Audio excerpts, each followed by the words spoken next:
He did not leave for Cambridge the next day, as he had said he would. He deferred his departure a whole week, and during that time he made me feel what severe punishment a good yet stern, a conscientious yet implacable man can inflict on one who has offended him. Without one overt act of hostility, one upbraiding word, he contrived to impress me momently with the conviction that I was put beyond the pale of his favour. Not that St. John harboured a spirit of unchristian vindictiveness. Not that he would have injured a hair of my head if it had been fully in his power to do so. Both by nature and principle, he was superior to the mean gratification of vengeance. He had forgiven me for saying I scorned him and his love, but he had not forgotten the words, and as long as he and I lived, he never would forget them. I saw by his look when he turned to me that they were always written on the air between me and him. Whenever I spoke, they sounded in my voice to his ear, and their echo toned every answer he gave me. He did not abstain from conversing with me. He even called me as usual each morning to join him at his desk, and I fear the corrupt man within him had a pleasure unimparted to and unshared by the pure Christian in evincing with what skill he could, while acting and speaking apparently just as usual, extract from every deed and every phrase the spirit of interest and approval which had formerly communicated a certain austere charm to his language and manner. To me, he was in reality become no longer flesh, but marble. His eye was a cold, bright blue gem, his tongue a speaking instrument, nothing more. All this was torture to me, refined, lingering torture. It kept up a slow fire of indignation and a trembling trouble of grief, which harassed and crushed me altogether. I felt how, if I were his wife, this good man, pure as the deep sunless source, could soon kill me, without drawing from my veins a single drop of blood, or receiving on his own crystal conscience the faintest stain of crime. Especially I felt this when I made any attempt to propitiate him. No Ruth met my Ruth. He experienced no suffering from estrangement, no yearning after reconciliation, and though, more than once, my fast-falling tears blistered the page over which we both bent, they produced no more effect on him than if his heart had been really a matter of stone or metal. To his sisters, meantime, he was somewhat kinder than usual, as if afraid that mere coldness would not sufficiently convince me how completely I was banished, and banned, he added the force of contrast. And this I am sure he did not by malice, but on principle. The night before he left home, happening to see him walking in the garden about sunset, and remembering, as I looked at him, that this man, alienated as he now was, had once saved my life, and that we were near relations, I was moved to make a last attempt to regain his friendship. I went out and approached him as he stood leaning over the little gate. I spoke to the point at once. "St. John, I am unhappy because you are still angry with me. Let us be friends." "I hope we are friends," was the unmoved reply, while he still watched the rising of the moon, which he had been contemplating as I approached. "No, St. John, we are not friends as we were. You know that." "Are we not?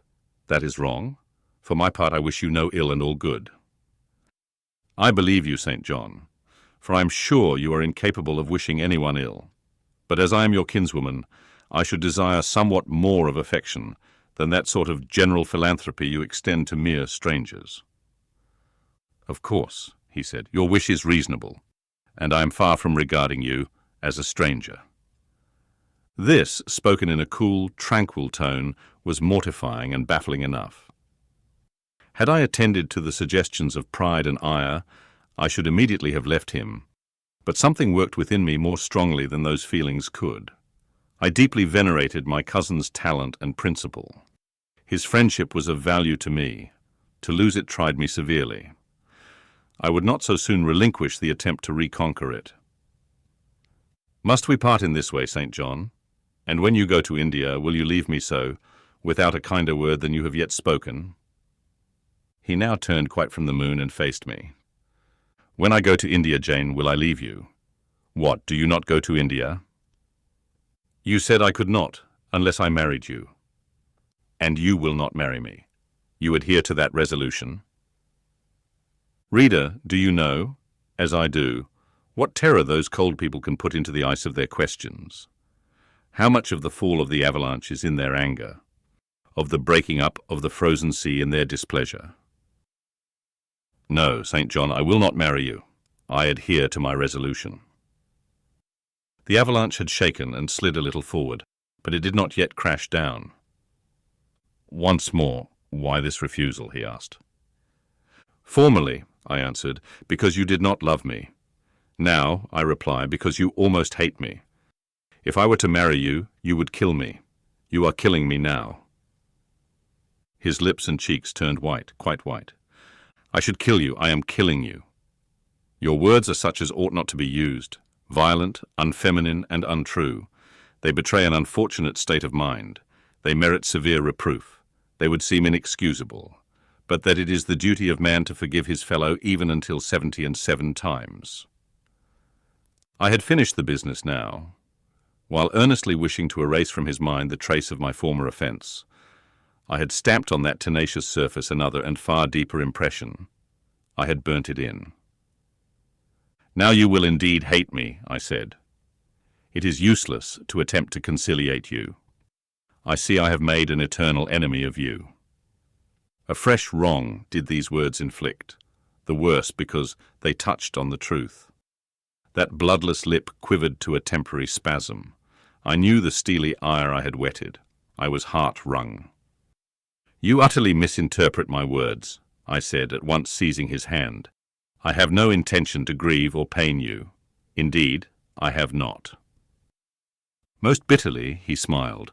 Most decidedly he withdrew his hand from mine. And now you recall your promise, and will not go to India at all, I presume, said he, after a considerable pause. Yes, I will, as your assistant, I answered. A very long silence succeeded. What struggle there was in him between nature and grace in this interval I cannot tell. Only singular gleams scintillated in his eyes, and strange shadows passed over his face. He spoke at last. I before proved to you the absurdity of a single woman of your age proposing to accompany abroad a single man of mine. I proved it to you in such terms as, I should have thought, would have prevented your ever again alluding to the plan. That you have done so, I regret, for your sake. I interrupted him. Anything like a tangible reproach gave me courage at once. Keep to common sense, St. John. You are verging on nonsense. You pretend to be shocked by what I have said. You are not really shocked, for with your superior mind, you cannot be either so dull or so conceited as to misunderstand my meaning. I say again, I will be your curate, if you like, but never your wife. Again, he turned lividly pale, but as before controlled his passion perfectly. He answered emphatically but calmly. A female curate, who is not my wife, would never suit me. With me, then, it seems, you cannot go. But if you are sincere in your offer, I will, while in town, speak to a married missionary whose wife needs a coadjutor. Your own fortune will make you independent of the Society's aid, and thus you may still be spared the dishonour of breaking your promise and deserting the band you engaged to join.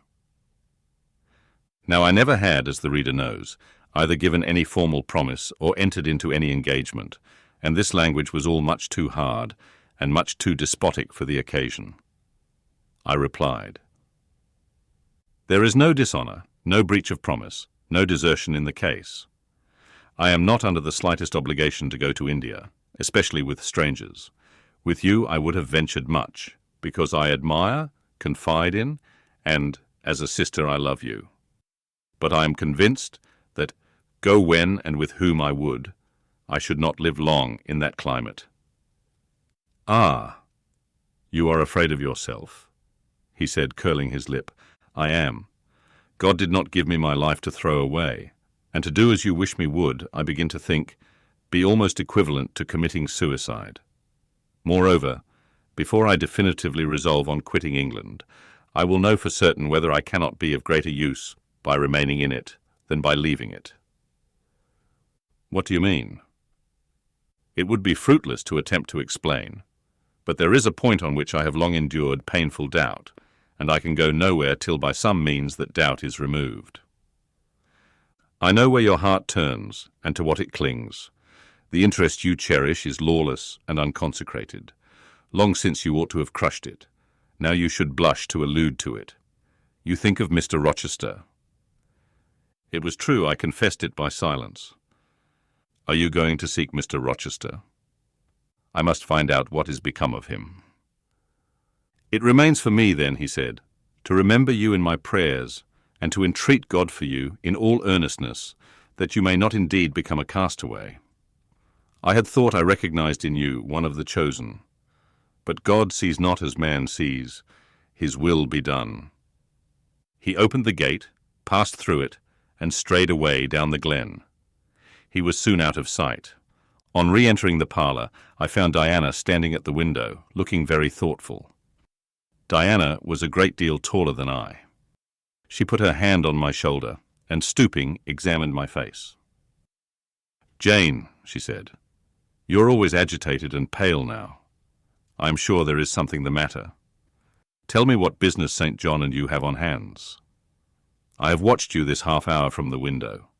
You must forgive my being such a spy, but for a long time I have fancied I hardly know what. St. John is a strange being." She paused. I did not speak. Soon she resumed. "That brother of mine cherishes peculiar views of some sort, respecting you, I am sure. He has long distinguished you by a notice and interest he never showed to anyone else. To what end? I wish he loved you. Does he, Jane?" I put her cool hand to my hot forehead. "No, Di, not one whit." "Then why does he follow you so with his eyes, and get you so frequently alone with him, and keep you so continually at his side? Mary and I had both concluded he wished you to marry him." "He does. He has asked me to be his wife." Diana clapped her hands. "That is just what we hoped and thought. And you will marry him, Jane, won't you? And then he will stay in England." "Far from that, Diana. His sole idea in proposing to me is to procure a fitting fellow labourer in his Indian toils." "What? He wishes you to go to India?" "Yes." "Madness!" she exclaimed. "You would not live 3 months there, I am certain. You never shall go. You have not consented, have you, Jane?" "I have refused to marry him." "And have consequently displeased him," she suggested. "Deeply. He will never forgive me, I fear. Yet I offered to accompany him as his sister." "It was frantic folly to do so, Jane. Think of the task you undertook, one of incessant fatigue, where fatigue kills even the strong, and you are weak. St. John, you know him, would urge you to impossibilities. With him there would be no permission to rest during the hot hours. And unfortunately I have noticed, whatever he exacts, you force yourself to perform. I am astonished you found courage to refuse his hand." "You do not love him then, Jane?" "Not as a husband." "Yet he is a handsome fellow. And I am so plain, you see. Di, we should never suit." "Plain, you? Not at all. You are much too pretty, as well as too good, to be grilled alive in Calcutta." And again she earnestly conjured me to give up all thoughts of going out with her brother.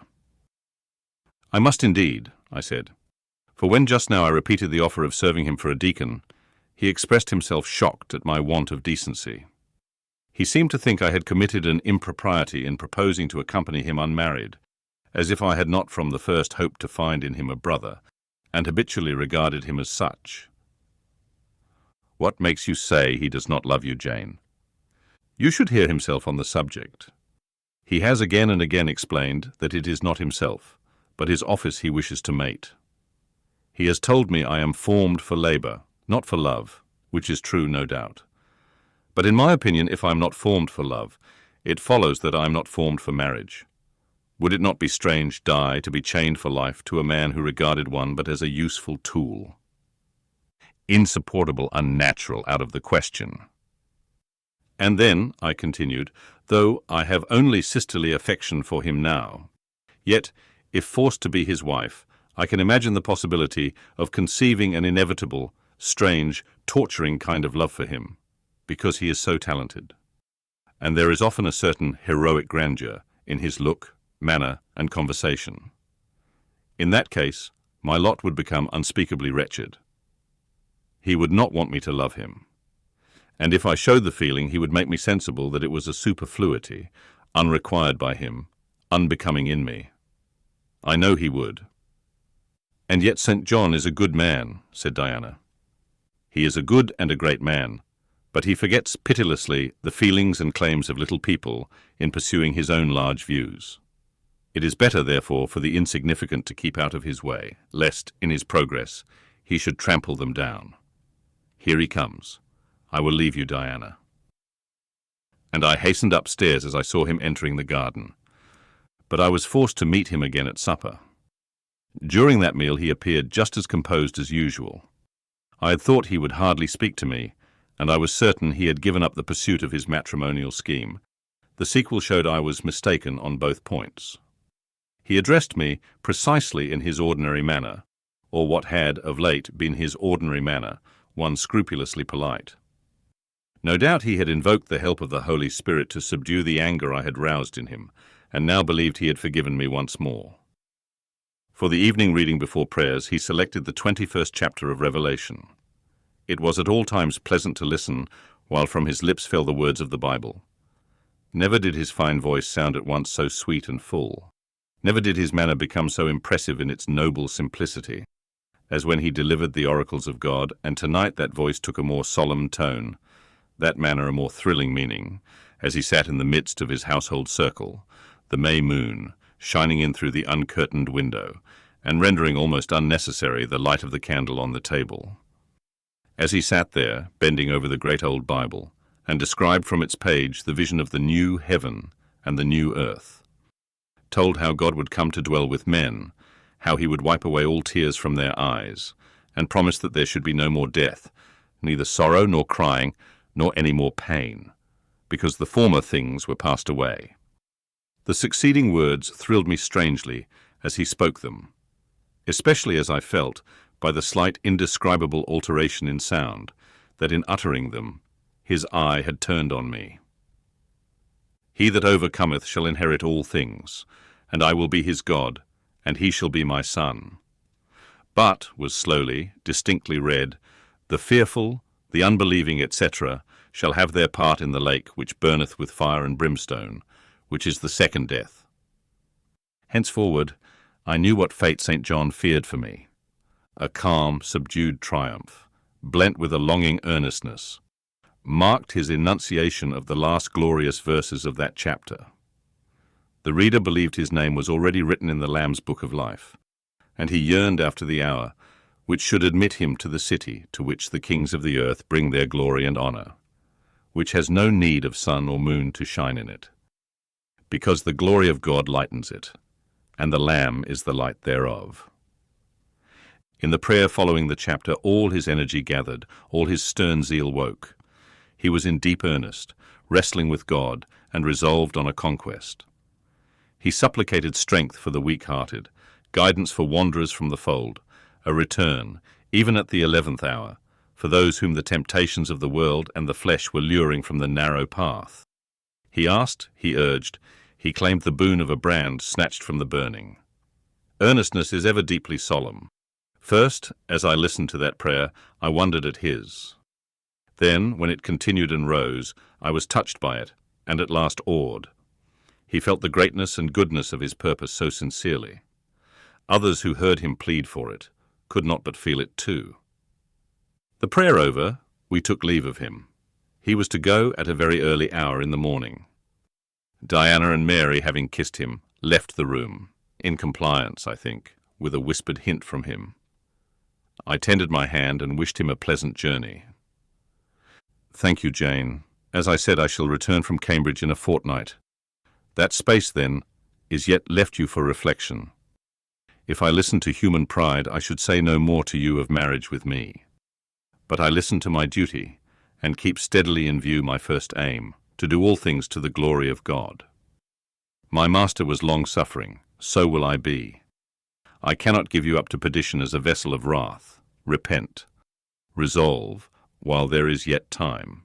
Remember, we are bid to work while it is day, warned that the night cometh when no man shall work.